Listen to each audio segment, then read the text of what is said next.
Bonsoir à tous et bienvenue. 19 personnes, dont 14 militaires, ont été interpellées pour atteinte à l'autorité de l'État, impliquant l'ex-chef du Parlement ivoirien et ses proches.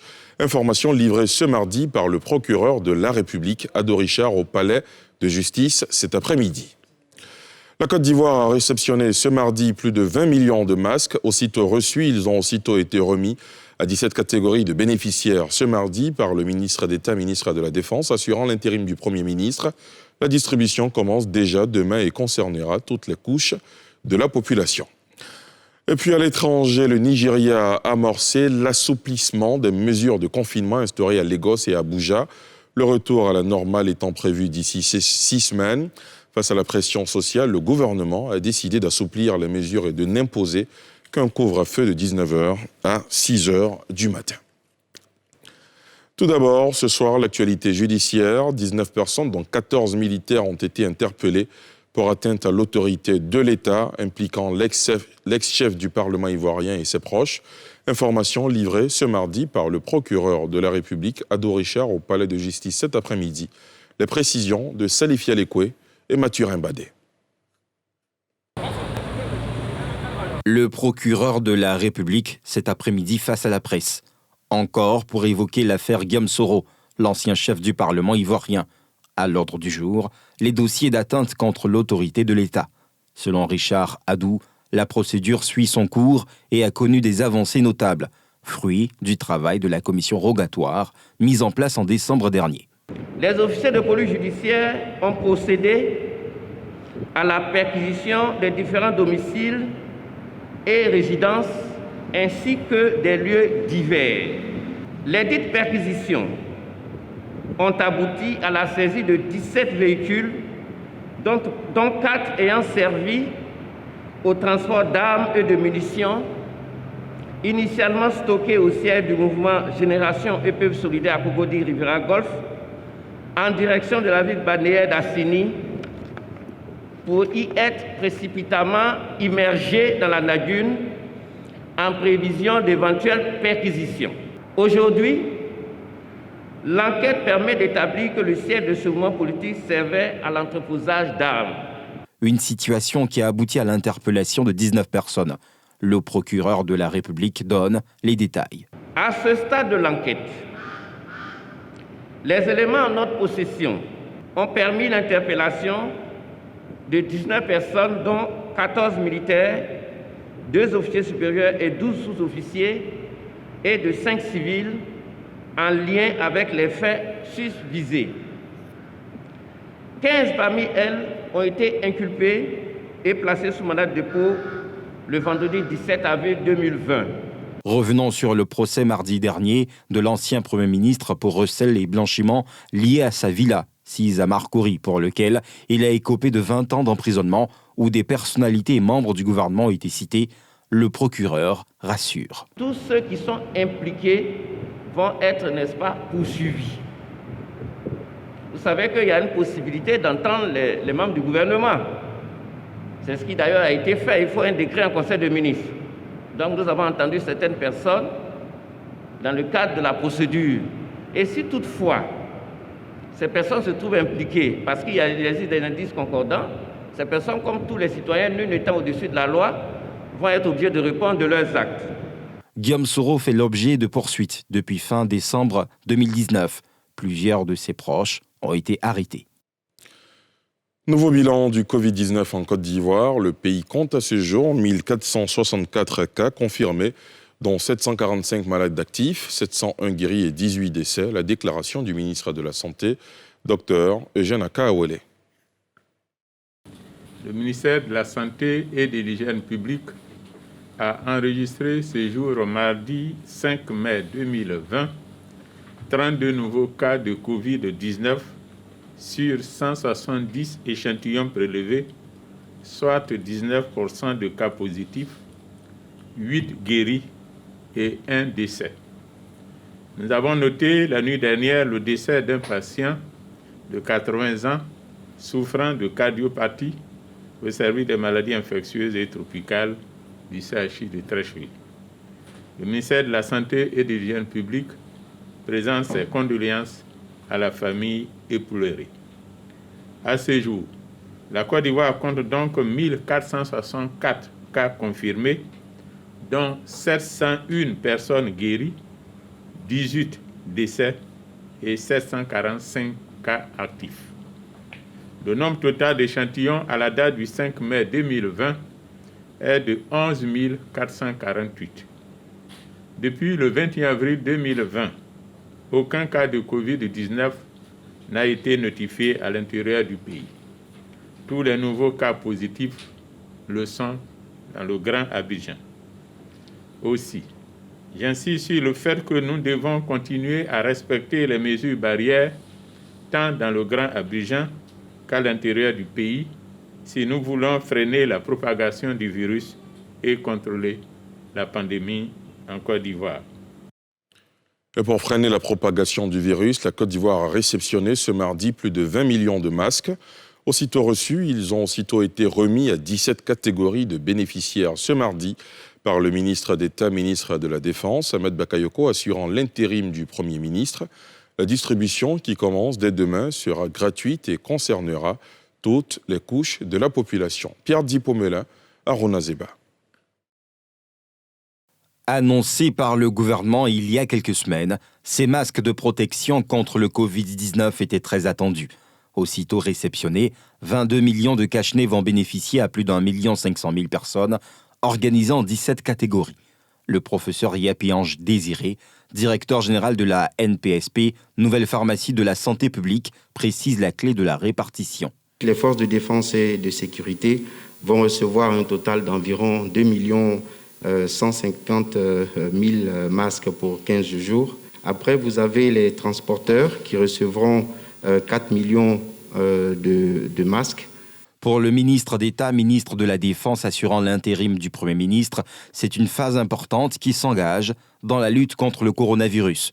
En l'absence de remède, la prévention reste l'unique solution. La stratégie du gouvernement est basée sur 4 points. 1.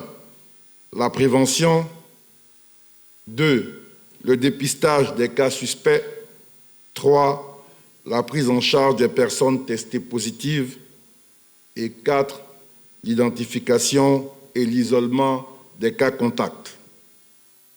L'opération de distribution lancée ce jour permettra de renforcer la prévention et freiner ainsi la propagation du virus grâce au soutien apporté aux populations les plus exposées et les plus vulnérables. Au nom des bénéficiaires, Don Opaulin promet une distribution rapide, surtout aux couches les plus démunies. Les bénéficiaires sont en première ligne. Ils ont été cités, ce sont les forces de défense et de sécurité, ce sont nos vaillants agents de santé, mais c'est surtout aussi nos concitoyens qui sont les transporteurs, les commerçants, les handicapés et les personnes vulnérables. Nous voudrions donc vous assurer, Monsieur le ministre d'État, que les maires de Côte d'Ivoire, et en particulier ceux du Grand Abidjan, qui est l'épicentre de la pandémie, feront une distribution de proximité pour toucher le cœur de cible, justement pour que nous puissions ensemble lutter efficacement contre la propagation de la pandémie à coronavirus. C'est au total près de 200 millions de masques barrières qui vont être distribués à la population, dont 70 millions de ces masques vont être produits par des opérateurs locaux. Des millions de masques pour permettre aux populations de se protéger contre la maladie à coronavirus. Cette importante cargaison de cache-nez a été réceptionnée d'abord à l'aéroport Félix Houphouët-Boigny d'Abidjan par les autorités sanitaires du pays, comme nous le montrent Thiemé Danger et Aruna Zeba. Fret de l'aéroport international Félix Houphouët-Boigny d'Abidjan-Port-Boué. Ce mardi, peu avant midi, cet avion cargo s'est posé sur le tarmac, avec à son bord 25 millions de masques chirurgicaux. Il s'agit de la deuxième réponse des commandes de cache-nez lancées par le gouvernement ivoirien. Représentant le ministre de la Santé, Dr Eugène Akawele, lors de la réception de la cargaison, le directeur général de la NPSP, Nouvelle Pharmacie de la Santé publique, a fait des précisions. Le gouvernement a procédé à la commande d'une quantité très importante pour accompagner les mesures du Conseil national de sécurité. Et à partir d'aujourd'hui, chaque 2 jours, nous allons recevoir 2 millions de masques Au total, au cours du mois de mai, nous allons recevoir 45 millions de masques. Et le programme va continuer de s'exécuter conformément aux instructions du gouvernement et conformément donc au plan de riposte. Les populations, dira professeur Ange Désiré Yapi, doivent garder leur sérénité. Les équipements commandés seront disponibles en quantité pour se protéger du Covid-19. Le plan de riposte qui a été mis en place en Côte d'Ivoire est un plan efficace et qui continue au regard des résultats d'ailleurs à s'exécuter conformément aux orientations données par le gouvernement. Donc les populations peuvent être rassurées que tout est mis en place pour que les éléments des mesures barrières soient disponibles. Bien avant cette cargaison, 26 millions de masques ont été livrés le 30 avril dernier. Outre la commande des 25 millions de cache-nez, l'avion transportait des kits de médicaments du coronavirus d'un coût de 350 millions de francs CFA, offerts par le Conseil Café Cacao et un opérateur partenaire. Il s'agit de la chloroquine et l'azithromycine, ce dont, réceptionné par le ministre de l'Agriculture, Adjoumani Koménan, a été mis à la disposition des autorités sanitaires. Je vous propose à présent de faire un tour en milieu universitaire, direction la ville de Bouaké, dans le centre de la Côte d'Ivoire, où plusieurs étudiants n'ont pu regagner leur famille depuis l'isolement du grain à Abidjan, une situation qui les plonge dans la précarité au moment où les restaurants dans leur cité sont fermés. Le reportage de nos envoyés spéciaux, Pierre Dipomélin et Fulgence Kissiedo. Encore plus d'1 millier d'étudiants dans les 3 cités universitaires que compte la ville de Bouaké, malgré la fermeture des classes le 16 mars dernier, du fait de la pandémie à coronavirus. Les parents de Cathy, étudiante en sciences économiques, sont à Abidjan. Elle a tenté de les rejoindre, mais il était déjà trop tard. Abidjan, épicentre de la pandémie, est en quarantaine. J'ai essayé de rentrer à Abidjan, mais malheureusement, je n'ai pas vite reçu l'information, ce qui a fait que je n'ai pas pu vite me rendre à la gare. Quand je suis allée, c'était un peu trop tard. Donc, on m'a recalé. Elle est désormais seule dans une chambre qui comptait 4 étudiantes colocataires. Le restaurant de la cité fermé, elle fait la cuisine dans sa chambre avec l'argent que lui envoie sa mère. Une situation difficile pour la jeune étudiante musulmane en cette période de jeûne. Ma maman, elle m'envoie de l'argent par les mobile money. Elle dépense plus parce que déjà on a le resto qui est fermé. Et d'habitude, on dépensait seulement que 200 francs pour un plat. Mais maintenant, c'est plus pareil puisqu'il faut aller au marché, faire les courses et puis venir charger la bouteille de gaz et tout préparer. Dans la chambre voisine, c'est Christine qui s'adonne à son loisir préféré, regarder des films sur son ordinateur pour passer le temps. C'est un peu plus compliqué du côté financier vu que les activités des parents sont au ralenti. Donc, ils nous envoient de moins en moins de l'argent. Ça fait que c'est un peu plus difficile au campus ici. Pour ces étudiants, à chaque jour suffit sa peine. Ils passent du temps à papoter ou à jouer entre amis, mais aussi à avancer sur des thèmes de mémoire. Nous ne pouvons pas rentrer sur Abidjan du fait de la mise en quarantaine d'Abidjan. Nous sommes obligés de rester en cité car on n'a pas de famille à Bouaké ici actuellement. Et actuellement, je suis en train de faire des recherches sur mon mini-mémoire. Pour tenir le coup, une solidarité s'est mise en place pour permettre à tout le monde d'avoir à manger. Les étudiantes se retrouvent chaque soir pour faire une grande cuisine au feu de bois, grâce à l'aide que le CECI, le comité des élèves et étudiants, a pu collecter avec des généreux donateurs. Aujourd'hui, au menu, du riz au Soumbara. Nous sommes en train de préparer du riz pour les résidents du campus 2 qui n'ont pas pu rentrer chez eux à la maison dans cette période de coronavirus. Aujourd'hui, c'est du riz au Soumbara. Voilà, c'est chaque jour à son menu, mais aujourd'hui, c'est du riz au Soumbara. Dans cette ville, le syndicat dominant des étudiants est le CECI, à sa tête Karamoko. Pour lui, la situation des étudiants restés en cité à Bouaké nécessite l'aide du gouvernement. La maladie perdue, chaque jour que Dieu fait, on observe des cas qui s'augmentent. Alors, ce qui a été fait comme don, c'est clair que ça ne suffit pas. Nous avons nous-mêmes pris un peu d'argent dans nos caisses parce que nous cotisons régulièrement pour déjà épauler nos camarades dans les semaines à passer. Les semaines dernières, on a épaulé nos camarades. Mais je le dis, ça ne suffit pas et nous avons besoin d'aide toujours. Alors nous en profitons pour demander à l'autorité publique de nous apporter une aide conséquente pour pouvoir traverser cette période difficile. L'administration du CRO Le Centre régional des œuvres universitaires, structure qui gère les cités estudiantines, est toujours en place. Elle n'a pas souhaité s'exprimer sur la situation. Un agent cependant qui a requis l'anonymat nous a confié que le CRO était en négociation avec les prestataires pour la réouverture des restaurants. Mais en attendant, les étudiants continuent à vivoter dans l'espoir d'une fin de crise. Comme ces milliers de ressortissants bloqués à l'extérieur de leur pays, partout dans le monde, ils sont nombreux, ces étrangers qui se retrouvent coincés ici en Côte d'Ivoire du fait de la fermeture des aéroports.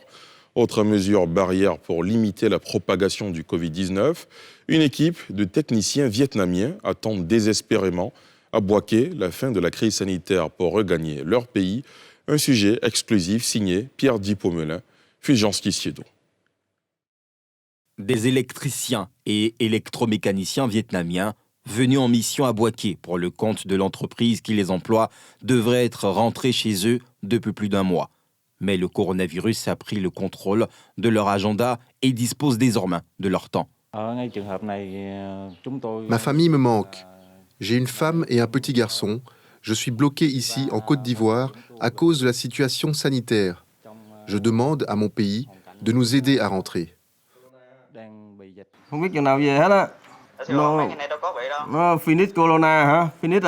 Loin des siens, le téléphone et les réseaux sociaux restent le seul trait d'union.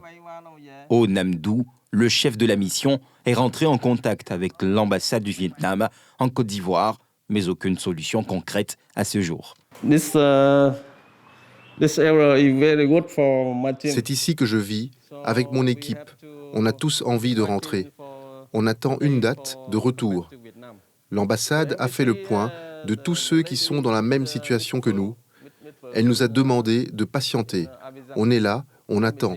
Toujours rien. Le Vietnam, leur pays est au bout du tunnel dans la lutte contre le Covid-19, selon Oh Nam Du, grâce à un confinement strict et une discipline imposée par l'armée et la police. Quand il y a un cas de contamination, la police passe prendre tout le voisinage. Ils sont tous isolés. Une patrouille régulière est aussi faite pour faire respecter le confinement strict. Le Vietnam a enregistré 270 cas, dont 0 décès à ce jour. La situation est bien maîtrisée. Dans cet appartement qu'ils partagent, ces infortunés tentent comme ils peuvent de noyer l'anxiété et le mal du pays. Comme eux, ils sont environ une centaine à être confinés dans le pays, notamment à Yamoussoukro, Boaké et Abidjan. 12e jour du Ramadan, moment de partage de nouvelles habitudes alimentaires. Au cours de cette période, le sucre est l'une des denrées les plus consommées et offertes. Avec le Covid-19, plusieurs habitudes et règles ont été bouleversées. Qu'en est-il de ce produit qui connaît a priori une forte demande en période de Ramadan? Quelles sont les dispositions des sociétés de distribution du sucre pour répondre à la demande? Les réponses dans ce sujet de Nadia Eidja et Eric Imo. Zone industrielle de Komassi, dans cet entrepôt du leader du e-commerce en Côte d'Ivoire. L'heure est à la vérification des quantités de sucre réceptionnées pour les prochaines livraisons. Bonjour, vous avez reçu tout le stock? Oui. Ok. Bon, là, c'est la livraison du jour. Alors, on s'assure toujours de pouvoir avoir assez de stock. La commande pour cette denrée alimentaire s'est accrue depuis le début du jeûne musulman. Depuis le début du Ramadan, on a remarqué une croissance dans les ventes en termes de sucre. Donc, la semaine précédant le Ramadan et la semaine après le Ramadan, on a vu une augmentation d'à peu près 40% de chiffres en termes de vente de sucre. Et donc, ça représente à peu près une croissance de 354%. Alors, on a un outil de suivi en interne, donc qui nous permet de pouvoir suivre à chaque fois les stocks qu'on a. Et une fois qu'on atteint un certain seuil, on réapprovisionne avec nos différents fournisseurs. En effet, en plus d'être inclus dans la plupart des collations pour la rupture du jeûne, le sucre est l'une des compositions clés des paniers cadeaux et est très souvent offert en cette période. Dans cette entreprise de distribution alimentaire, située en plein cœur d'Adjamé, les appels de clients pour les commandes de sucre s'enchaînent. Le bon de sucre, c'est bien 500 cartons, c'est ça? D'accord. Tu seras servi. Malgré la crise sanitaire, les commandes de ce produit pour le mois de Ramadan sont nettement supérieures à celles de l'année dernière pour la même période. L'entreprise avait prévu commercialiser 2500 tonnes de sucre pour ce mois sacré. Mais à seulement 12 jours du jeûne, la moitié du stock prévu est épuisé. Naturellement, pendant la période de Ramadan, les gens mettent un peu plus l'accent sur le sucre parce que c'est le sucre qu'on offre généralement en cadeau aux parents. Donc pendant la période de Ramadan, le sucre est très prisé. Et nous faisons l'effort de faire des prévisions avant le mois de Ramadan et pendant le mois de Ramadan afin que le sucre soit disponible pour tous les ménages. Une période fructueuse pour ces commerces. Toutefois, ils sont quelque peu confrontés à certaines contraintes d'approvisionnement en raison de la crise sanitaire, mais aussi de la campagne courante de l'anacarde. Le couvre-feu est un handicap, mais ce n'est pas la faute à quelqu'un. Il y a aussi le fait qu'au niveau de l'usine, il y a une affluence parce que tout le monde veut se servir. Donc il y a plus de camions à l'usine, donc la lenteur du chargement à l'usine. Il y a aussi la campagne de l'anacarde. Soyez rassurés, notre métier de distributeur fait que nous sommes bien outillés et suffisamment prêts pour satisfaire les besoins. Cependant, à en croire ses responsables, toutes les démarches sont en cours du côté des autorités compétentes pour permettre une célérité dans l'acheminement des stocks de sucre en provenance des usines sur la ville d'Abidjan. À l'étranger, le Nigeria a amorcé l'assouplissement des mesures de confinement instaurées à Lagos et Abuja. Le retour à la normale étant prévu d'ici 6 semaines. Face à la pression sociale, après les violences et les pillages qui avaient émaillé ces dernières semaines, le gouvernement a décidé d'assouplir les mesures et de n'imposer qu'un couvre-feu de 19h à 6h du matin. Yeli Traoré. Les rues de Lagos, ville la plus peuplée d'Afrique subsaharienne, grouillaient à nouveau de monde ce lundi, après un confinement d'1 mois qui a asphyxié l'économie du pays. Dans le quartier d'affaires de Victoria Island, on se précipitait vers les banques pour pouvoir récupérer de l'argent et redémarrer son activité économique. Tous les magasins avaient rouvert et les parkings étaient remplis. Il y a beaucoup de gens dehors, mais ils ont le droit. Il y a beaucoup de gens à l'extérieur parce que les gens doivent faire leurs transactions habituelles. Pendant toute la durée du confinement, il n'y a pas eu de transactions. Devant la banque, il y a beaucoup de monde. Même sentiment de soulagement chez ce vendeur de légumes de Lagos, où des policiers ont été déployés à travers la ville pour tenter de sensibiliser les foules sur les gestes de protection et les règles instaurées par l'État de Lagos. C'était vraiment une grande perte pour tout le monde, même pour nous. Pour nous, vous savez, nous vendons des denrées périssables, donc nous devons ouvrir tous les jours. Donc pour nous, fermer pendant des semaines, c'est un gros problème. Mais grâce à Dieu, nous avons ouvert à nouveau. Maintenant, nous devons nous laver les mains et rester en sécurité. Et que Dieu nous aide à mettre fin à tout cela, au coronavirus à Lagos et au Nigeria. Beaucoup s'inquiètent de cette levée de confinement dans la majorité des États du Nigeria, mais face à la pression sociale, dans un pays où 80 millions d'habitants vivent sous le seuil de l'extrême pauvreté, le gouvernement fédéral a décidé d'assouplir les mesures et de n'imposer qu'un couvre-feu de 19h à 6h du matin.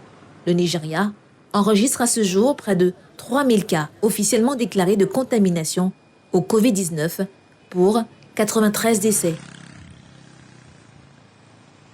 On termine avec cette innovation qui nous vient de la Tunisie. Un robot est déployé dans l'un des principaux hôpitaux du pays qui prend en charge les patients atteints du Covid-19 afin de limiter les contacts entre soignants et malades et d'améliorer les échanges entre patients et familles, une première dans le pays.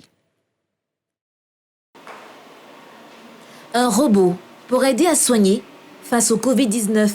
C'est l'outil dont s'est doté l'hôpital Abderrahmane Memi de l'Ariana, près de Tunis, en Tunisie. Ce robot multifonction est capable de permettre aux médecins et aux proches de se rendre virtuellement au chevet des patients.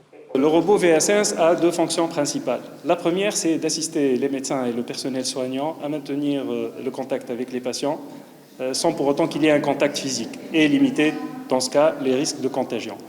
La deuxième principale fonctionnalité du robot est de maintenir le lien social entre les familles des patients et les patients hospitalisés.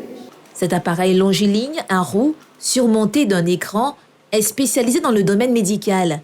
Il peut également mesurer la température, le pouls ou encore la saturation d'oxygène dans le sang.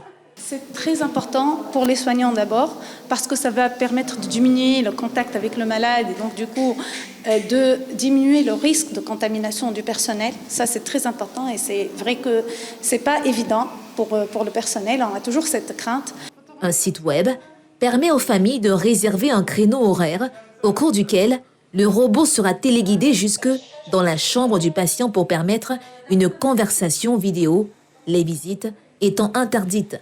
Ce robot, dont une dizaine d'exemplaires fonctionnent en Europe, est entièrement conçu et fabriqué en Tunisie. Le pays compte officiellement 1018 cas confirmés au Covid-19 et 43 décès. Et au terme de ce journal, je vous rappelle ce nouveau bilan du Covid-19 en Côte d'Ivoire. Le pays compte à ce jour 1464 cas confirmés, dont 745 malades actifs, 701 guéris et 18 décès. Vous avez entendu la déclaration du ministre de la Santé, Eugène Akaawele, dans ce journal. Voilà, fin de cette édition. Merci de l'avoir suivi. Demain, 19h50, vous avez rendez-vous avec Mélina Makissi. Excellente soirée sur la nouvelle chaîne ivoirienne.